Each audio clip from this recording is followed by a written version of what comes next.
9470kHz, 9470kHz. 여기는 RBS입니다. 대한민국 헌법 제3조. 대한민국의 영토는 한반도와 그 부속 도서로 한다. 북한에 있는 동포 여러분도 헌법상 대한민국 국민입니다. 혹시 지금 북한을 탈출한 분들 중에 중국 외에 태국, 라오스 등 제3국에 계시다면 대한민국을 국적으로 이야기하십시오.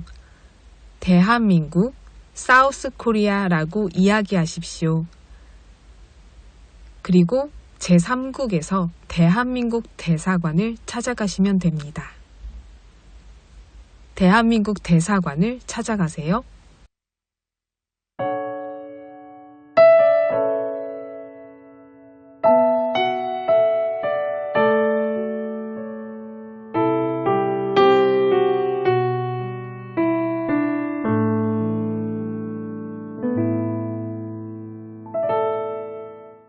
(16세기) 모든 화려한 문화가 가장 발달한 프랑스.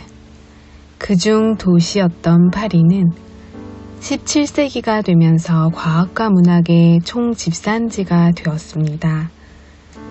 그런 화려한 도시의 가장 부유층에 속했던 잔느 기용 부인이 있었습니다.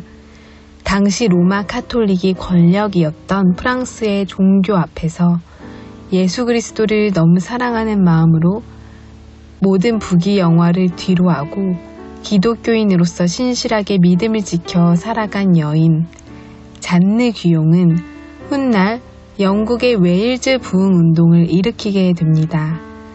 그 웨일즈 부흥 운동은 전 세계로 퍼져 평양 대부흥까지 오게 됐었습니다.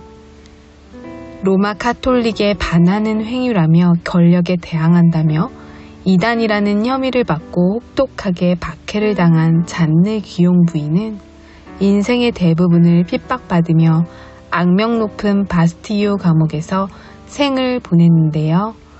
그녀가 고통 중에 쓴 글이 있어서 낭독해드립니다.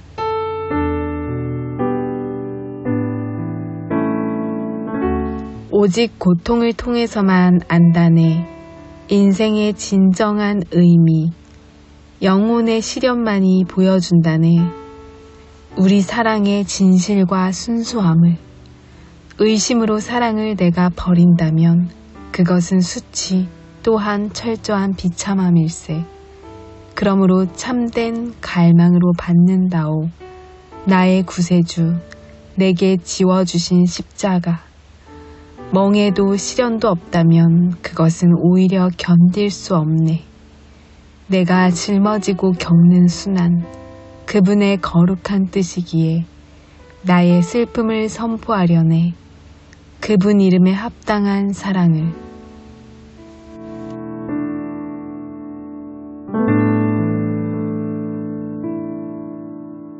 부귀 영화를 다 버리고 오직 예수님을 사랑하길 갈망하며 믿음을 지킨 잔느 귀용의 부인의 글이 심금을 울립니다. 오늘도 예수님의 이름조차 부를 수 없는 북녘 땅에서 예수님을 알고 믿고 신실하게 지켜나가는 잔느 귀용의 믿음과 같은 북녘 동포 여러분이 생각이 납니다. 믿음의 선한 싸움을 이겨내고 계시는 북녘 동포 여러분들을 예수님의 이름으로 축복합니다.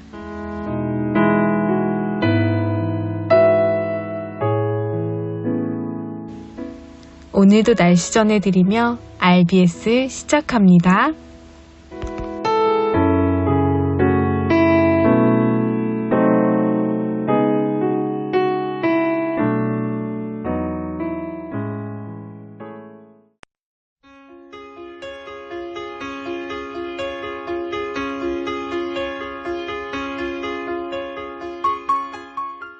북한 종합 날씨 예보입니다.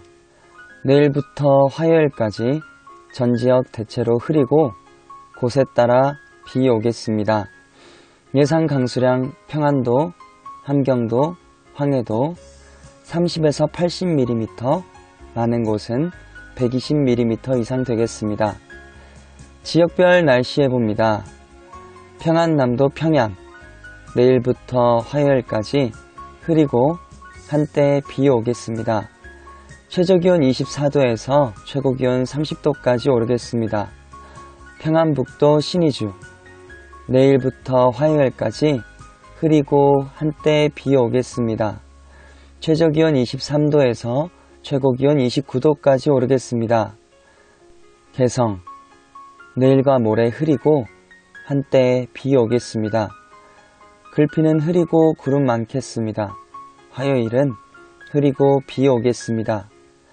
최저기온 24도에서 최고기온 30도까지 오르겠습니다. 함경남도 함흥, 내일 날씨 맑겠습니다. 모레는 흐리고 글피는 구름 많다가 맑아지겠습니다. 화요일은 흐리겠습니다. 최저기온 22도에서 최고기온 32도까지 오르겠습니다. 해산, 내일과 모레 흐리고 한때 비 오겠습니다. 글피는 흐리고 구름 많겠습니다. 화요일은 흐리겠습니다. 최저기온 19도에서 최고기온 30도까지 오르겠습니다. 함경북도 청진, 내일 구름 많고 한때 비 오는 곳이 있겠습니다. 모레는 구름 많고 흐리겠습니다. 글피는 구름 많겠습니다. 화요일은 흐리고 비 오겠습니다. 최저기온 23도에서 최고기온 30도까지 오르겠습니다. 무산, 내일부터 화요일까지 흐리고 한때 비 오겠습니다. 최저기온 16도에서 최고기온 25도까지 오르겠습니다. 바다 날씨 예보입니다. 동해 북부 앞바다, 내일과 모레 구름 많고 한때 비 오는 곳이 있겠습니다. 글피는 구름 많다가 맑아지겠습니다. 화요일은 구름 많겠습니다.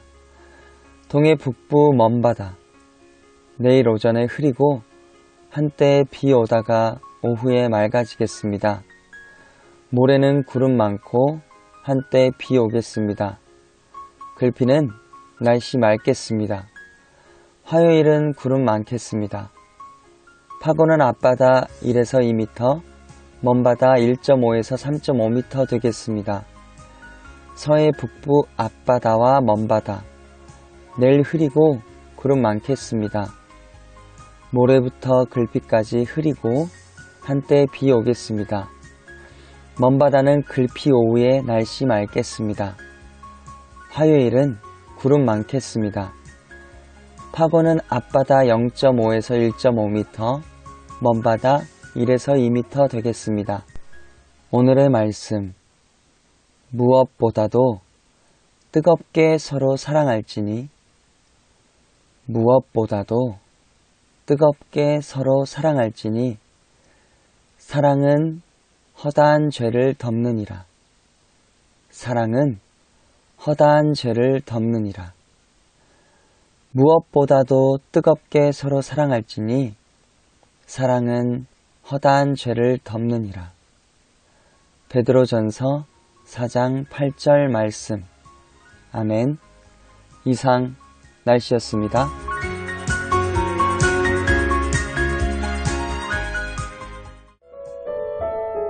여기는 RBS 부흥복음통일방송입니다. 북녘동포 여러분, 한국은 7월에 참 중요한 날이 있습니다. 대한민국이 법치국가가 된 날, 7월 17일 제헌절인데요. 제헌절은 헌법 공포를 기념하는 국경일입니다.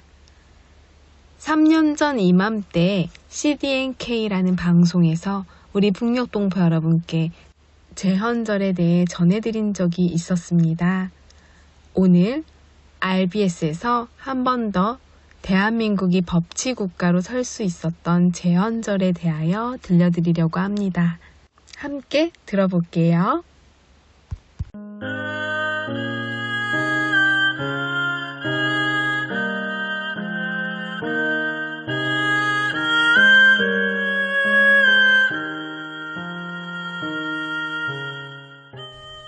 7월은 참 의미가 있는 달인데요. 7월 17일은 대한민국의 제헌국회가 세워지고 헌법이 제정된 제헌절이 있는 달입니다. 제헌절은 5대 국경일의 하나로 7월 17일입니다. 조선 왕조 건국일이 7월 17일로서 이날과 맞추어 공포하였다고 하는데요. 이날은 자유민주주의를 기본으로 한 헌법의 제정 7월 12일 그리고 공포 7월 17일을 온 국민이 경축하고 자유민주주의를 수호하며 헌법 수호를 다짐하는 기념행사를 거행하고 온 국민은 가정의 국기를 개양하여 이날의 뜻을 높이고 있으며 중앙기념행사는 생존하는 재헌국회의원과 산부 요인을 비롯한 각계 대표가 모여 의식을 거행하였습니다.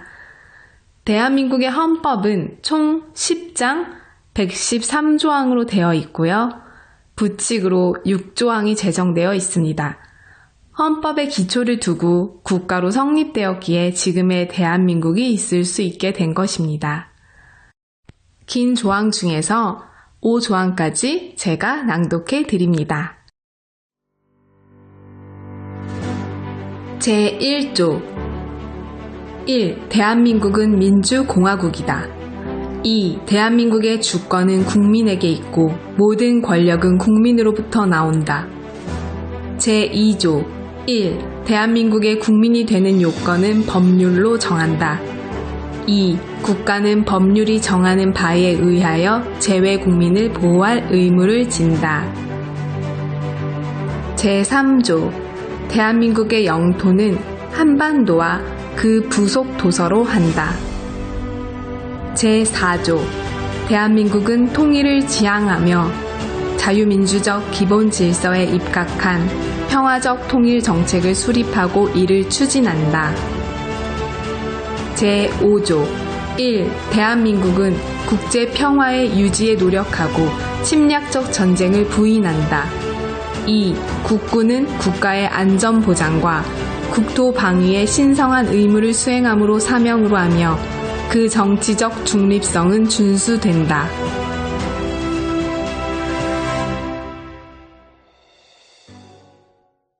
제헌국회는 1948년 5월 10일 총선에 의해 구성된 대한민국 최초의 국회로 당시 의장의 이승만, 부의장의 신익희, 김동원이 선출됐고 제헌국회의원 명단은 총 209명으로 대한민국 최초의 국회가 되었습니다. 또한 헌법을 제정했으므로 제헌국회라고 불리게 된 것입니다. 참 감격스러운 순간이었습니다.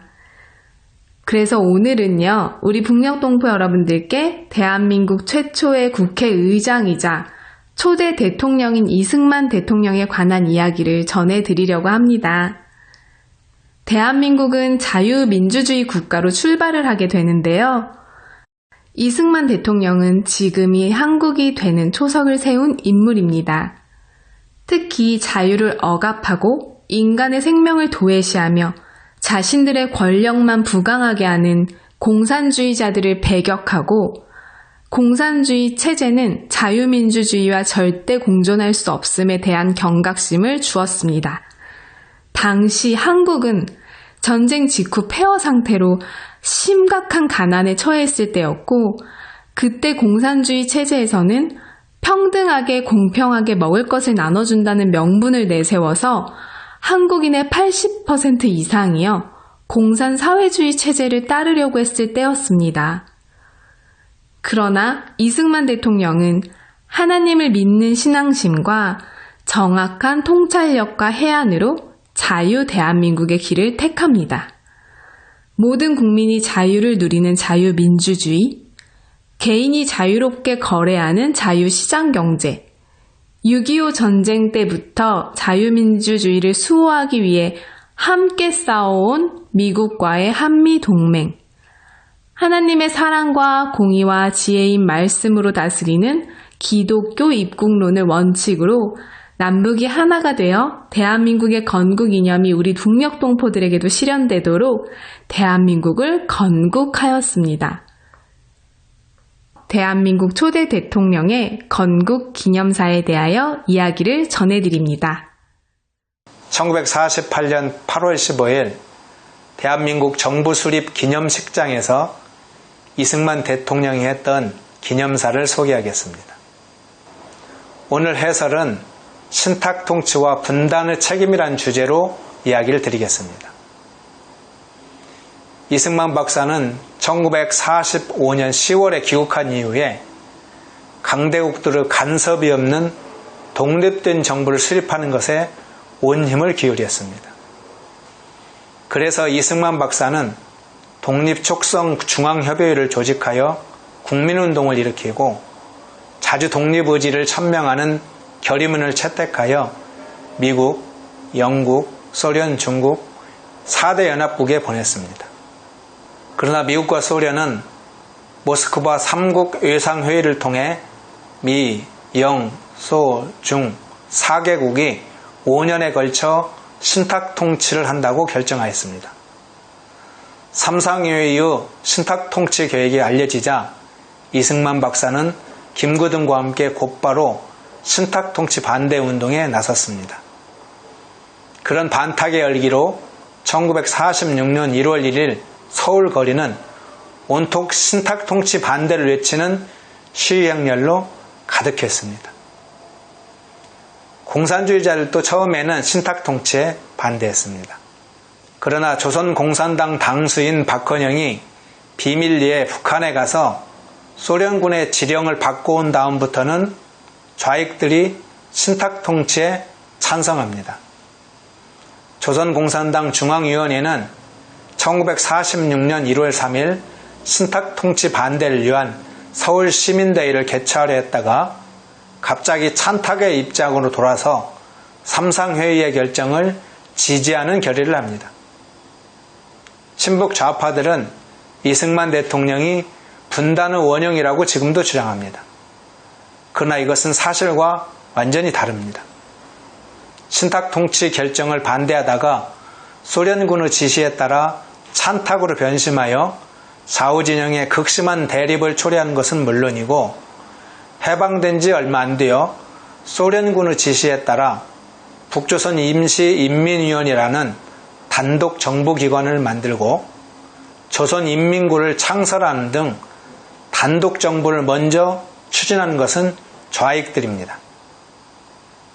또한 통일정부 수립의 결정적 계기였던 1948년 1월 유엔 한국임시위원단이 남북한 총선거 계획을 실행하기 위해서 북한에 입국하려 하자 이것을 막아 결국 통일정부 수립을 막은 것도 소련과 좌익들입니다. 좌파들은 해방전국에서 민족 우파 진영을 공격하고 소련군의 지시에 따라 꼭두각시 역할을 하며 공산혁명을 일으키는 데 앞장섰습니다. 그런 만행을 숨기기 위해 이승만 대통령을 분단의 원흉이라고 비난하는 것입니다. 지금 소개하는 건국기념사에는 공산주의자들의 방해와 위협을 뚫고 대한민국을 건국한 이승만 대통령의 기쁨이 잘 담겨 있습니다. 또한 대한민국이 민주주의와 민권, 개인의 자유에 기초하고 있음을 대내외에 선포하고 있습니다. 외국 귀빈 제시와 나의 사랑하는 동포 여러분, 오늘의 거행하는 식은 우리의 해방을 기념하는 동시에 우리 민국이 새로 탄생한 것을 겸하여 경축하는 것입니다. 이날에 동양의 한 고대국인 대한민국 정부가 회복되어 이 40여 년을 두고 바라며 꿈꾸며 투쟁하여 온 결실이 표현되는 것입니다. 그러므로 오늘 이 시간은 내 평생에 제일 긴중한 시기입니다. 첫째는 민주주의를 전적으로 믿어야 될 것입니다. 우리 국민 중에 혹은 독재 제도가 아니면 이 어려운 시기에 나아갈 길이 없는 줄 생각하며 또 혹은 공산분자의 파괴적 운동에 중대한 문제를 해결할 만한 지혜와 능력이 없다는 관찰로 독재권이 아니면 방식이 없다고 생각하는 이도 있으나 이것은 우리가 다 유감으로 생각하는 것입니다. 목하에 사소한 장애로 인연해서 영구한 복리를 줄 민주주의의 방침을 무효하게 만드는 것은 우리가 결코 허락지 않을 것입니다. 독재주의가 자유와 진흥을 가져오지 못하는 것은 역사에 증명된 것입니다. 민주제도가 어렵기도 하고 또한 더디기도 한 것이지만 의로운 것이 종말에는 악을 이기는 이 이치를 우리는 믿어야 할 것입니다.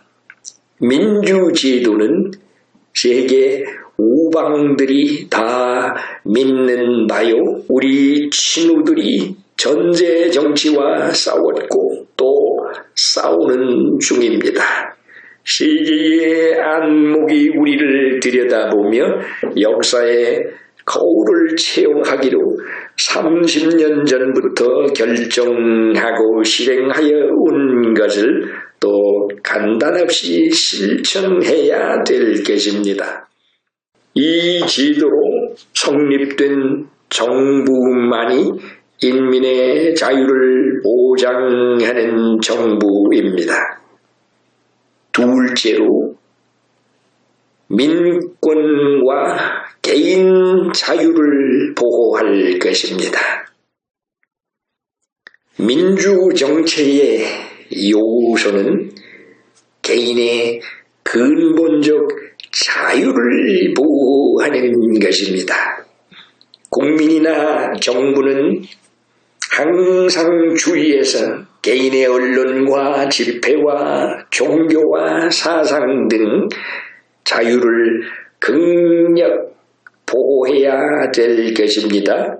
우리가 40여 년 동안을 외적의 손에 모든 학대를 받아서 다만 말과 행동뿐 아니라 생각까지도 자유로 하지 못하게 되었던 것입니다. 그러나 이것은 우리 민족이 절대로 쌓아온 것입니다. 우리는 개인 자유활동과 자유판단권을 위해서 쉬지 않고 쌓아온 것입니다. 우리를 압박하는 사람들은 유례로 저의 나라의 전제 정치를 고집하였으므로 우리의 민주주의를 주장하는 마음이 더욱 굳어져서 속으로 민주제도를 배워 우리끼리 진행하는 사회나 정치상 모든 일에는 서양 민주국에서는 방식을 모범하여 자해로 우리의 공화적 사상과 습관을 은근히 발전하여 왔으므로 우리의 민주주의는 실로 뿌리가 깊이 박혔던 것입니다. 공화주의가 30년 동안의 뿌리를 깊이 박고 지금 결실이 되는 것이므로 굳게 서 있을 것을 믿습니다. 실제로 자유의 뜻을 바로 알고 존숭이하며 한도 내에서 행해야 할 것입니다. 넷째로 서로 이해하며 협의하는 것이 우리 정부의 국건이 되어야 할 것입니다. 지금부터는 우리 일반 시민은 누구나 다 일제로 투표할 권리와 참정할 권리를 가진 것입니다.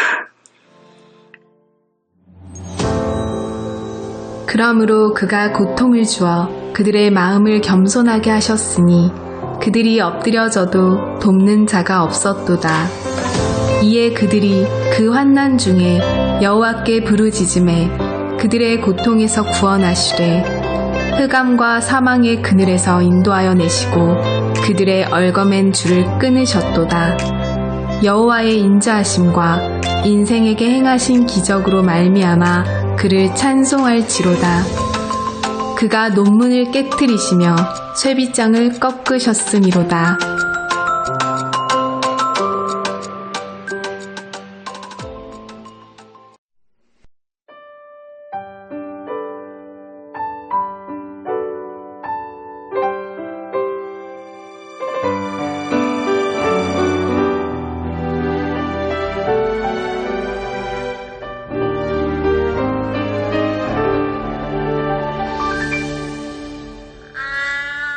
지금으로부터 2년 전에 탈북한 쿠바 공사였던 리 일규 씨는 북한의 주민들의 희망마저 사실상 무참히 뺏어버린 김정은 정권을 규탄합니다. 자신은 올 수 있었지만 수많은 주민들은 그렇게 올 수 있는 환경이 되기도 어려운 경우가 너무너무 많죠. 그러나 통일은 김정은에 의해 좌지우지되지 않습니다. 통일은 하나님이 이루시는 것이기 때문입니다. 거기에 맞추어 하나님의 사람들이 일하고 있습니다. 북녘동포 여러분, 희망을 놓지 마세요. 물리적인 어떠함을 다 빼앗을지라도 우리가 가지는 희망만큼은 우리가 놓지 않으면 빼앗지 못합니다. 그리고 자유의 바람은 곧 북녘 땅으로 불어갈 것입니다. 이 소식을 많이 전해주세요. 북녘동포 여러분 정말 많이 사랑합니다. 저는 다음 주 화요일 밤 11시에 또 찾아올게요. 서울에서 방한나였습니다.